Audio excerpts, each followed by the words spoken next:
Hi everyone, welcome back to my channel Explore with Aditi Vyas. I'm Aditi here with new video.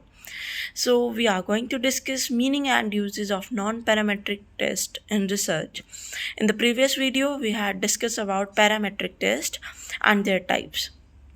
So first of all, we are going to discuss some differentiation points between parametric and non-parametric. All right, and then we are going to define meaning, advantages, disadvantages, and types of non-parametric test. So in case of parametric, it is applied to distribution where the distribution is normal, all right, and in case of non-parametric it is applied where there is skewed distribution, all right। ये चीज़ें हमने discuss करी हैं हमारे previous video में। आपने अगर अभी तक उस वीडियो को नहीं देखा है तो प्लीज़ चेक, क्योंकि पैरामेट्रिक टेस्ट और नॉन पैरामेट्रिक टेस्ट दोनों टेस्ट हमारे किस में आते हैं, हाइपोथेसिस टेस्ट के टाइप्स में, और रिसर्च के सब्जेक्ट में ये दोनों ही चीज़ें बहुत इंपॉर्टेंट हैं।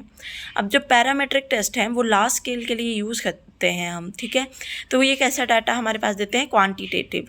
But in case of non parametric हमारे पास स्मॉल क्वांटिटी होती है और क्वालिटेटिव ये टेस्ट हमें देते हैं, ठीक है।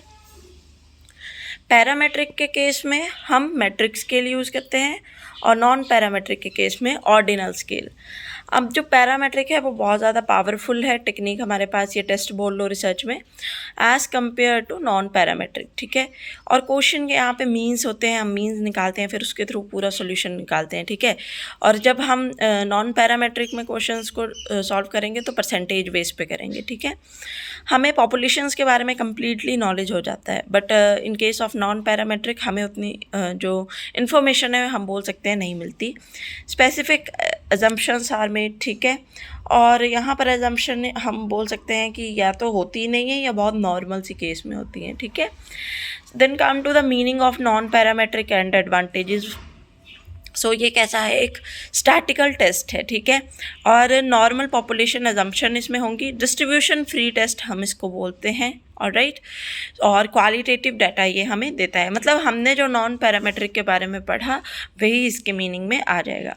एडवांटेज की बात करें तो बहुत ईजी है अंडरस्टैंड करने के लिए, ठीक है। स्मॉल लेवल पे होता है सॉरी, तो लेबर सेविंग टेस्ट भी हम इसे बोल सकते हैं, ठीक है। कैलकुलेशन बहुत इजी है क्योंकि परसेंटेज बेस पे करनी है, ठीक है। मिनिमम अजम्पशन इसमें होती हैं, ऐसा नहीं है बहुत ज़्यादा अजम्पशन हमने लेके चलनी है, ठीक है। और टाइम सेविंग टेस्ट है।